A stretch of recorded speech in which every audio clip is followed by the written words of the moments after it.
여러분 안녕하십니까?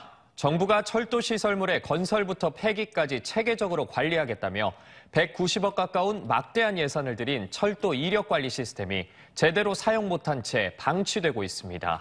막대한 예산이 사장되고 있는 상황인데요. 철도공단과 코레일 두 기관이 업무 지휘권을 놓고 갈등을 벌이면서 사업이 표류됐지만 정작 책임을 시행업체에게 떠넘기고 있다는 주장이 나옵니다. 김진석 기자입니다. 전국적으로 선로와 철도 교량, 역사 같은 철도 시설물은 264만 개에 달하는데 교체와 유지 보수 시기가 제각각이었습니다. 특히 2005년 이후 철도 건설은 국가철도공단, 유지 보수는 코레일이 맡으면서 열차 사고나 장애가 발생하면 늘 책임 공방이 벌어졌습니다.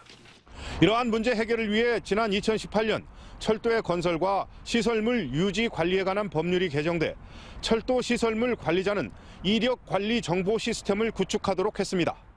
라피스로 불리는 철도 시설 이력 관리 종합 정보 시스템 구축 사업이 완료되면 철도 사고의 책임 규명, 철도 시설물의 건설부터 폐기까지 체계적인 생애 주기형 관리가 이루어집니다.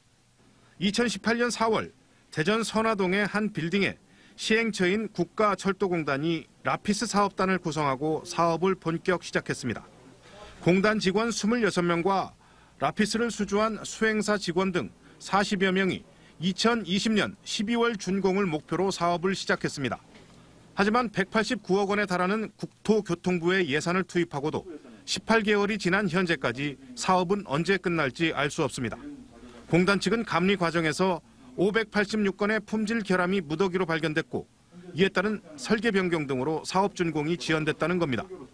작년에 이제 준공을 위해서 종료 단계 감리를 실시를 했습니다. 품질 결함이 다소 발생했습니다. 그 보안 개발과 통합 시험 중에 있고요. 하지만 공단의 해명에 대해 사업을 수행하는 민간업체들은 감리 결과 지적된 품질 결함은 빈번하고 무리한 설계 변경 요구가 원인이 됐다고 주장합니다. 이 사업을 시행해온 국가철도공단과 코레일이 각각 업무 지휘권을 놓고 갈등을 벌인 것이 사업 표류의 원인인데 수행업체에게 떠넘기고 있다는 겁니다. 시스템의 운영 방안, 전산실 이전으로 국가철도공단은 한국철도공사의 업무를 배제시켰고 두 기관의 갈등으로 한국철도공사의 업무 복귀까지 사업이 표류하게 되었습니다. 결국 시설 구축은 막대한 혈세를 쓴 채 18개월이나 지연됐고 라피스는 여전히 무용지물인 상태로 언제 정상 운영될지 시기를 가늠하기 어려운 상황입니다. TJB 김진석입니다. 국회 정보자원의 데이터 센터를 비롯해 책 없는 디지털 도서관과 시민 의정 연수시설 등이 들어서는 국회 통합 디지털 센터가 대전 도안 갑천 생태호수공원에서 착수식을 갖고 본격적인 건립에 들어갔습니다. 국회 통합 디지털 센터는 3만 2천 제곱미터 부지에 지하 1층, 지상 4층 규모로 오는 2024년 준공을 목표로 건립되며 국회 도서관이 구축한 3억 면이 넘는 원문과 전자책, 오디오북 등을 누구나 온라인 환경에서 열람할 수 있습니다. 박병석 의장은 국회 통합 디지털 센터가 세종의사당과 더불어 수도권 집중 완화와 국가 균형 발전을 대표하는 상징이 될 것이라고 강조했습니다. 6일 지방선거를 앞두고 TJB가 마련한 후보자 토론회가 시작됐습니다. 오늘은 첫 순서로 민주당 양승조 후보와 국민의힘 김태흠 후보가 맞붙는 충남도지사 후보자 토론회가 열렸는데요.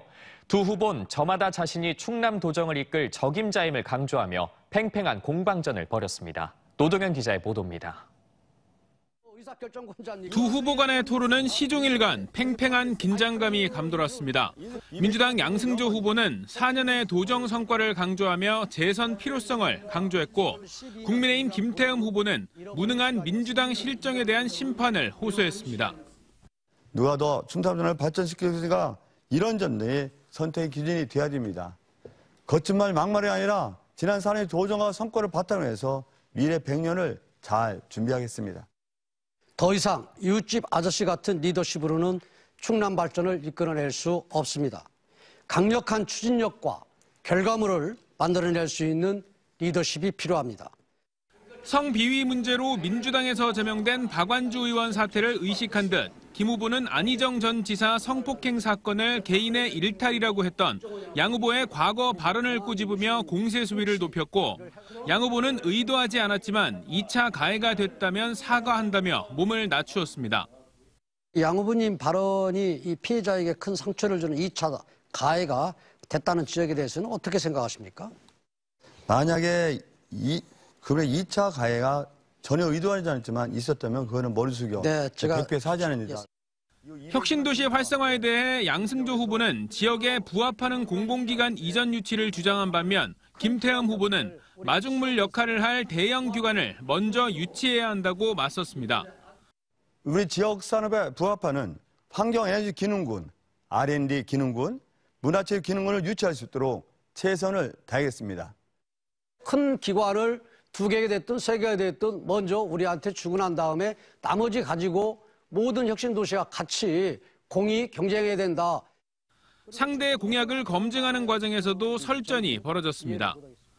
원내대표 선거에 집중했기 때문에 본인 능력에 비할 때 너무 준비기간이 짧았다. 또 소리한 공약이다. 도민들이 원하는 것은 다 비슷하기 때문에 큰 공약은 70, 80%는 똑같을 수도 있는 거예요. 그렇지 않습니까? 여야를 떠나서. 두 후보의 토론은 TJB 홈페이지와 유튜브 등을 통해 다시 볼 수 있고 내일은 세종시장 토론회가 저녁 6시 30분부터 80분간 TJB를 통해 방송됩니다. TJB 노동현입니다. 대전시장 후보들이 노인과 주부 관련 공약을 발표하며 표심 잡기에 나섰습니다. 더불어민주당 허태정 후보는 20에서 60세 가사노동 전담자에게 매달 10만 원씩 지급하는 대전형 가사수당 제도 도입 공약을 발표하면서 주부의 표심을 공략했습니다. 이에 맞서 국민의힘 이장우 후보는 65살 이상 시내버스 요금 무료화와 병원 동행 도우미제 도입 등 어르신 유권자를 위한 8대 공약을 제시했습니다.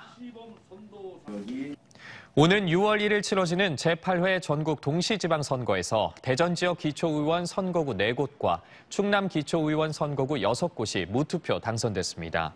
대전에선 동구 다선거구와 서구 바선거구, 대덕구 다선거구, 유성구의회 비례대표 선거구 등 4곳이며 충남은 천안시 아선거구와 아산시 가선거구, 서산시 라선거구와 홍성군 다선거구, 홍성군의회 비례 등 6곳으로 모두 2명씩만 후보가 등록해 무투표 당선이 확정됐습니다. 선관위는 이들 선거구 후보자들의 선거운동은 중지시키고 해당 지역 유권자들에게 무투표 안내문을 선거 공보와 함께 발송하기로 했습니다.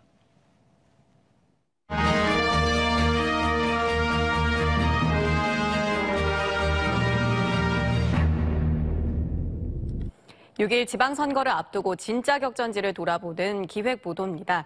서산시는 충남 서해안에서 아산에 이어 가장 큰 도시인데요. 특히 서산공항, 가로림만, 천주교, 해미성지 개발 등 초대형 현안이 몰려있는 곳이기도 합니다.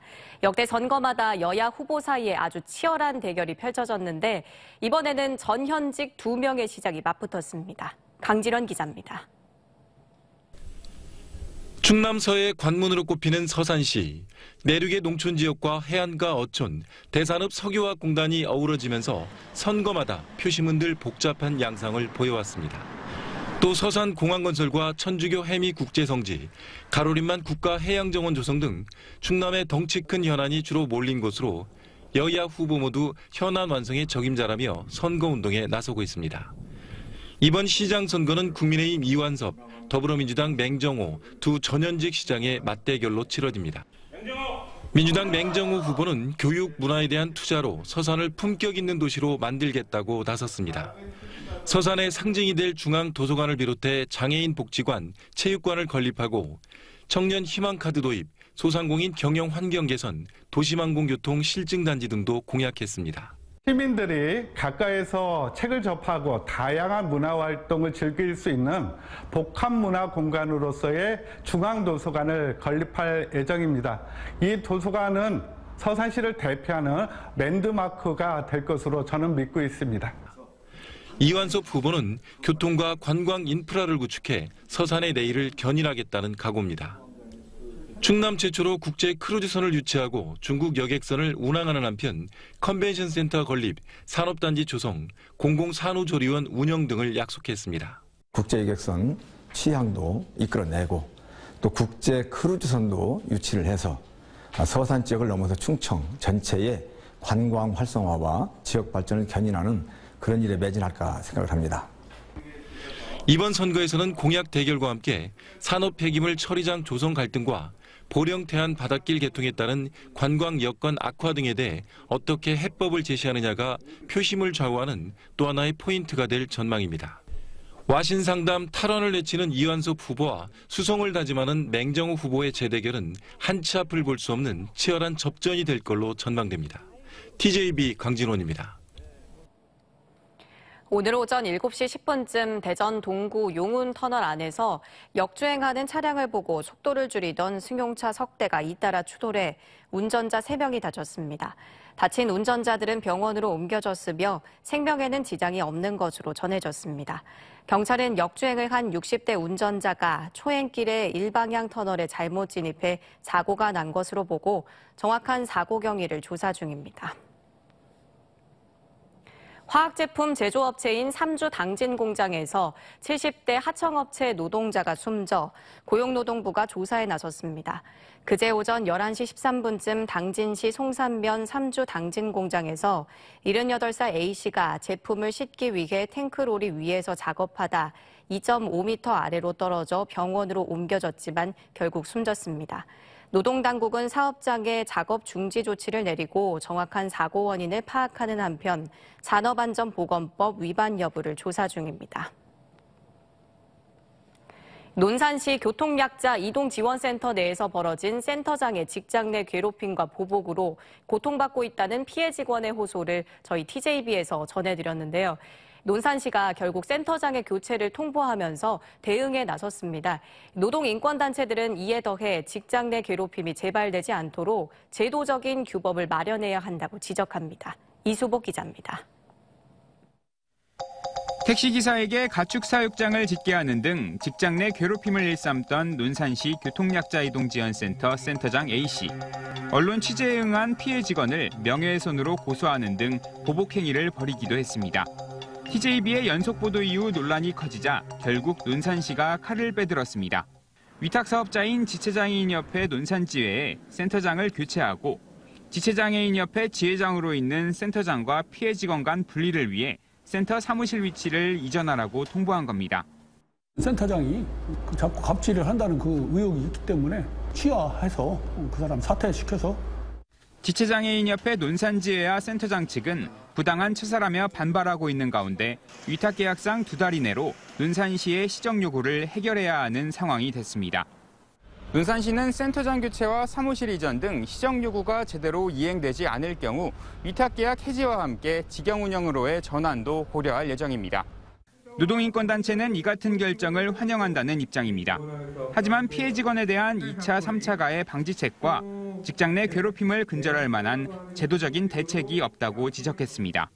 지금도 직장 내 괴롭힘 피해자분들이 직장 내에서 따돌림이나 동료 간의 갈등이 심각합니다. 폭력까지 이루어진 경우도 있고요. 그러면서 위수탁 계약서에 피해 노동자 신고와 상담, 징계 등의 절차를 명시하는 등 노동인권 보호를 위한 규범을 포함해야 한다고 주장했습니다. TJB 이수복입니다. 대전과 세종, 충남의 코로나19 신규 확진자는 전날보다 1,100여 명 감소한 1,260명을 기록했습니다. 대전은 전날 확진자 923명의 절반 수준인 462명이 확진됐고 충남에서도 638명을 기록하며 최근 석 달간 최저 수준을 보였고 세종에서도 160명이 확진됐습니다. 사망자는 대전이 5명, 충남이 1명씩 늘었습니다. 충남의 집값이 세제 완화 기대감에 따른 매물 증가 영향으로 월간 통계 기준 2020년 4월 이후 24개월 만에 처음으로 하락했습니다. 한국부동산원의 4월 전국 주택가격 동향 조사 결과 4월 충남의 주택 종합가격은 전월 대비 0.01%포인트, 아파트 가격은 전월 대비 0.10%포인트 하락해서 각각 2년 만에 첫 하락세를 기록했습니다. 4월 대전과 세종의 아파트 매매 가격은 매물 누적으로 각각 전월 대비 0.22, 0.65%포인트 하락하며 내림세가 이어졌습니다. 부동산 규제 지역으로 묶인 충청권 지자체들이 잇따라 규제 해제를 요청하고 나서 오는 6월 말 주거정책심의위원회에서 해제 여부에 관심이 모아지고 있습니다. 대전 동구와 충남 천안시는 부동산 규제 지역 지정 이후 집값이 하락하는 등 주택 시장이 안정화되고 있다며 지난달 정부에 규제 해제를 요청했고 충청권의 다른 규제 지역 지자체들도 이를 검토하고 있는 것으로 알려졌습니다. 현재 대전과 세종시, 충남 천안, 공주, 논산시가 규제 지역으로 지정돼 있으며 지난해 말 주거정책심의위에선 세종시와 논산시가 해제를 건의했지만 수용되지 않았습니다. 오늘 새벽 5시 10분쯤 천안시 성남면에 있는 한 화학물질 공장 내 폐기물 보관 창고에서 불이 났습니다. 담당 소방서의 인력과 장비를 모두 투입하는 화재 대응 1단계가 발령됐지만 300여 제곱미터 규모 건물 등을 태운 뒤 1시간여 만에 꺼졌고 인명피해는 없었습니다. 소방당국은 잔불이 정리되는 대로 정확한 피해 규모와 사고 원인을 조사할 예정입니다. 대전지법 논산지원은 미성년 여학생 2명에게 술을 먹이고 성폭행을 저지른 27살 동갑내기 남성 2명에 징역 2년 6월형을 선고했습니다. 이들은 지난 2020년 11월 랜덤 채팅 앱을 통해 만난 16세 미만 여자 중학생 2명과 만나 충남 지역 한 모텔에서 함께 술을 마신 뒤 성폭행한 혐의로 기소됐습니다. 재판부는 성적 자기결정권을 행사할 능력이 부족한 어린 여중생들을 간음했다며 죄가 무겁고 피해자들에게 용서를 받지도 못했다고 판시했습니다. 대전 하나시티즌이 내일 오후 7시 홈에서 부산 아이파크를 꺾고 15경기 안방 불패 신기록에 도전합니다.